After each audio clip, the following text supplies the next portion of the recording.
Hello student, welcome to class 6। आज हम पढ़ेंगे हिंदी सब्जेक्ट। ये है आपकी बुक। फर्स्ट है हिमालय और हम। ये एक कविता है जिसके लेखक है गोपाल सिंह नेपाली। अब हम सबको हिमालय के बारे में तो पता ही है। हिमालय जो सबसे ऊंचा पर्वत है। अब यहाँ पे हिमालय के बारे में ही बात की गई है। हमारे जो कवि है उस कवि ने हिमालय के बारे में बहुत सारा वर्णन किया है और हिमालय की विशेषताएं बताते हुए इस कविता में लिखा है। सबसे पहला, इतनी ऊंची उसकी चोटी की सकल धरती का ताज यही।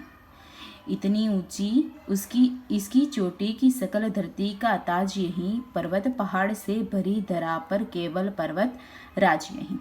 यहाँ पे आपको नीचे शब्दार्थ भी दिए गए हैं। सबसे पहला है सकल। सकल का मतलब है संपूर्ण, सारी धरती।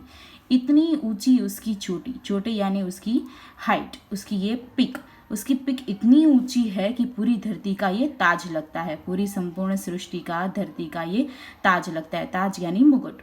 पर्वत पहाड़ से भरी धरा पर केवल पर्वत राज यही। हमारी पूरी धरती है वो पर्वत और पहाड़ से भरी हुई है। उसमें सबसे पर्वत राज किसे कहा गया है? केवल हिमालय को, क्योंकि वो सबसे ऊंचा पर्वत है।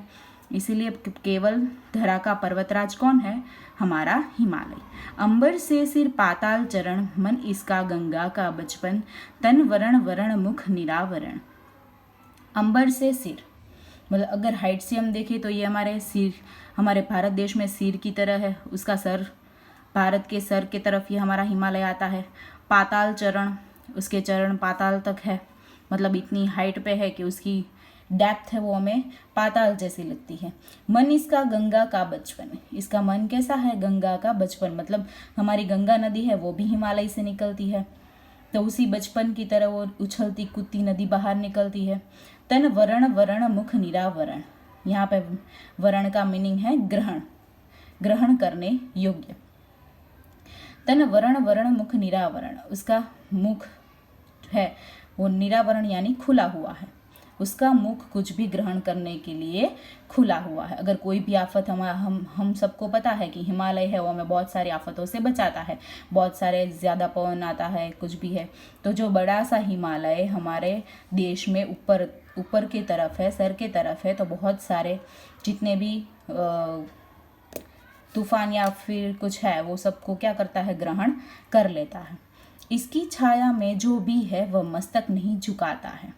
इसकी छाया में जो भी है वो कभी भी मस्तक नहीं झुकाता है। गिरिराज हिमालय से भारत का कुछ ऐसा ही नाता है। भारत से हिमालय का कैसा नाता है कि वो हमारा पर्वतराज है, वो उसका मन गंगा के बचपन जैसा है, और उसका तन कुछ भी वर्ण करने के लिए, कुछ भी ग्रहण करने के लिए हमेशा खुला होता है। इसकी छाया में जो हम रहते हैं वो कभी मस्तक नहीं झुकाते हैं, हम कभी निराश नहीं होते हैं। अरुणोदय की पहली लाली इसको ही चुम निखर जाती। अरुणोदय, अरुणोदय यानी सनराइज, सूर्य का उगना। अरुणोदय की पहली लाली इसको ही चुम निखर जाती, फिर संध्या की अंतिम लाली इस पर ही चुम बिखर जाती। जब सूर्योदय होता है, अब पूरा पहाड़ है वो बर्फ का बना हुआ है हिमालय, तो हिमालय के ऊपर बर्फ है। जब पहली ही सूर्य की किरण उसके ऊपर पड़ती है तो पूरा पहाड़ है वो निखर जाता है, एकदम ऑरेंज कलर या फिर ब्राइट कलर जैसा दिखने लगता है। हम सब ने देखा ही होगा मूवीज़ में या फिर टीवीज़ में। इसकी जो निखर जाती है, उसकी जो सुबह अरुणोदय है, सनराइज है, तब ये पहाड़ बर्फ के देखने जैसे होते हैं, सोने जैसे लगने लगते हैं। फिर संध्या की अंतिम लाली, संध्या यानी सनसेट, संध्या की अंतिम लाली इस पर हिजुम बिखर जाती है। जब सनसेट होता है तब लास्ट किरण भी कहाँ पड़ती है? हिमालय के ऊपर, तभी उसकी जो लाली है, मतलब उसका जो सौंदर्य है वो सौंदर्य बिखर जाता है। इन शिखरों की माया ऐसी जैसे प्रभात संध्या वैसी, अमरों को फिर चिंता कैसी। इन शिखरों की माया, माया यानी मोह। अब इन शिखर से हमें माया ही ऐसी है, हमें मोह ही ऐसा, हमें बहुत पसंद ही ऐसा है जैसे प्रभात और संध्या वैसी। जैसे हमें मॉर्निंग बहुत, प्रभात यानी मॉर्निंग, हमें मॉर्निंग बहुत अच्छी लगती है, और संध्या यानी सनसेट, हमें सनसेट का टाइम भी बहुत अच्छा लगता है क्योंकि तब हमारा एटमॉस्फेयर बहुत ही अच्छा खिला हुआ होता है।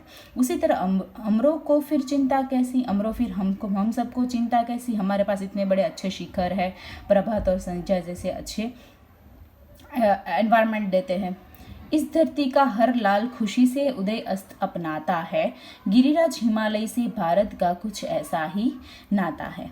भारत के साथ गिरिराज पर्वत हिमालय का कैसा नाता है वो बोला है। धरती का हर लाल यानी हर इस धरती पर रहने वाला हर पर्सन, हमारे इंडिया में रहने वाला हर पर्सन उसको उदय और अस्त अपनाता है, मतलब सनराइज और सनसेट को खुशी से अपनाता है। क्यों? क्योंकि हिमालय से कुछ नाता ही ऐसा है नाता यानी रिश्ता।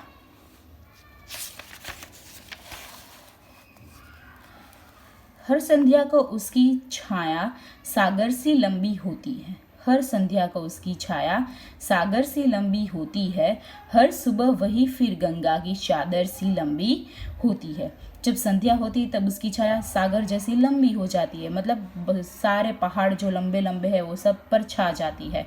और जब सुबह होती है फिर गंगा की चादर सी लंबी हो जाती है। जैसे गंगा नदी बहुत लंबी है, वैसी सुबह भी जैसे गंगा नदी लंबी छाई हुई है, वैसे बाहर बर्फ के पहाड़ों में हिमालय के ऊपर ये संध्या और सुबह की लाली छा जाती है।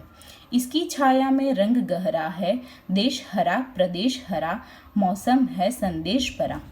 इसकी छाया में रंग गहरा है, मतलब रंग उस हमारे पास हिमालय है, हिमालय की छाया है, इसीलिए हमारे देश का रंग कितना गहरा है, मतलब उभर आता है। एक हमारे पास एक ऐसी हिमालय है, गिरिराज पर्वत हिमालय है, उससे हमें ऐसा प्राउड फील होता है कि ये हमारे पास है, देश का रंग निखर आता है। ये देश हरा, हमारा देश हरियाली से भरा है, हम सबको पता ही है। प्रदेश हरा, हर मौसम है संदेश भरा, हर मौसम भी जैसे कि बारिश का मौसम होता है, ठंडी का मौसम होता है, वो सब संदेश भरा मौसम है। इसका पदतल छूने वाला वेदों की गाथा गाता है।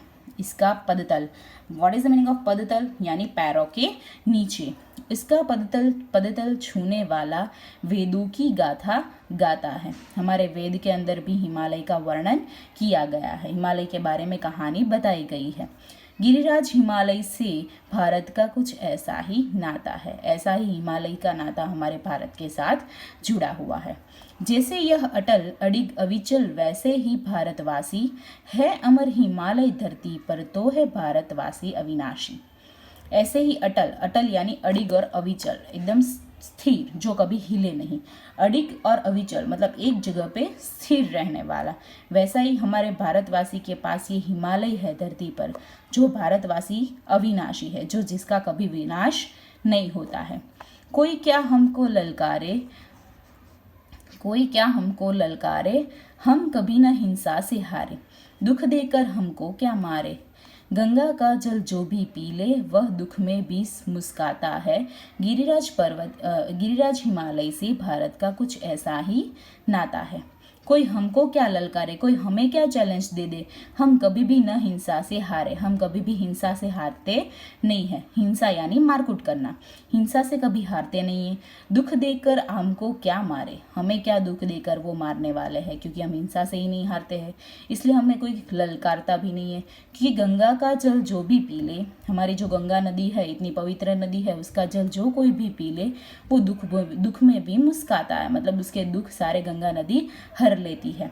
गिरिराज पर्वत से ऐसा ही हमारा कुछ नाता है। टकराते हैं इससे बादल तो खुद पानी हो जाते हैं, तूफान चले आते हैं तो ठोकर खाकर सो जाते हैं। हमारे जो बादल है, क्योंकि हमारा हिमालय पर्वत है, बहुत ऊंचा है, तो हमारे बादल भी है जो इस पर्वत से खुद टकरा जाते हैं और टकरा के खुद पानी बन जाते हैं। पानी बन जाना यानी बारिश बन जाते हैं। तूफान चले आते हैं तो ठोकर खाकर सो जाते। अगर कोई भी तूफान भी आ गया तो हिमालय से टकराकर वो ठोकर खाकर एकदम नष्ट हो जाएगा, मतलब ज्यादातर तूफान नहीं रह पाएगा। जग जग जानता है विपदा आदि, तब तब निकले लाखों गांधी, तलवारों सी टूटी आंधी, इसकी छाया में तूफान चिरागों से शर्माता है। गिरिराज हिमालय से भारत का कुछ ऐसा ही नाता है। जब जब जनता को विपदा यानी मुश्किल, विपत्ति, जब जब किसी भी जनता को मुश्किल आई है, विपदा आई है, तब तब निकले लाखों गांधी। हमारे देश में से लाखों गांधी निकल आते हैं, मतलब उस कठिनाई से लड़ने के लिए बहुत सारे लोग गांधी जी की तरह खड़े हो जाते हैं। तलवारों सी टूटी आंधी, ये आंधी कैसी होती है? तलवारों सी टूटी आंधी, तलवार लेके इस विपदा के सामने अडिग खड़े रहते हैं। इसकी छाया में तूफान चिरागों से भी शर्माता है। अभी हमारे पास ऐसे गांधी जैसे लोग हैं जो ये किसी भी विपदा में लड़ने के लिए रेडी होते हैं, तो इसकी जो छाया है, मतलब उसकी जो छत है हमारे पास ऐसे वीर योद्धाओं की, उसमें तूफान भी चिरागों से शर्माता है। चिराग यानी दीपक, दिया, उस दिए से भी शर्माता है तूफान। गिरिराज हिमालय से पर भारत का कुछ ऐसा ही नाता है, ऐसा ही नाता हमारा हिमालय के साथ है। इस कविता में हमें, पूरी कविता में हमें भारत के साथ हिमालय पर्वत का कैसा नाता है, कैसे रिश्ते जुड़े हुए हैं, उसके बारे में बताया है। अब हिमालय के बारे में तो अब सबको पता ही है, हिमालय पूरा बर्फ़ का छाया हुआ है। उसे हम पर्वतराज कहते हैं क्योंकि वो सबसे बड़ा है और सजग हमारे देश की रक्षा के लिए खड़ा है। वहाँ पे बादलों भी उससे टकरा जाते हैं और विपदा से हमें हमेशा बचाता रहता है। और गंगा नदी जैसी पवित्र नदी भी उसमें से निकलती है। ओके बच्चों, अब सबने समझ ही लिया होगा इस कविता को। अब इसमें आपको होमवर्क में करना है, इसके जो शब्दार्थ लिखे हुए हैं, शब्दार्थ सकल, संपूर्ण, धरा यानी धरती, वरण यानी कि ग्रहण करने वाला, निरावरण यानी खुला हुआ, अरुणोदय यानी सूर्य का उगना, और नाता यानी रिश्ता। फिर इस पेज पे है पदतल यानी पैरों के तले, पैरों के नीचे के भाग में, गाथा यानी कि कहानी, अडिग अविचल यानी कि एक जगह पे स्थिर रहने वाला, अविनाशी यानी जिसका कभी विनाश ना हो, जिसका कभी नष्ट ना हो, और विपदा यानी विपदी। ये शब्दार्थ आपको 2 टाइम नोटबुक में लिखने हैं, ये आपका होमवर्क है। Okay, bye.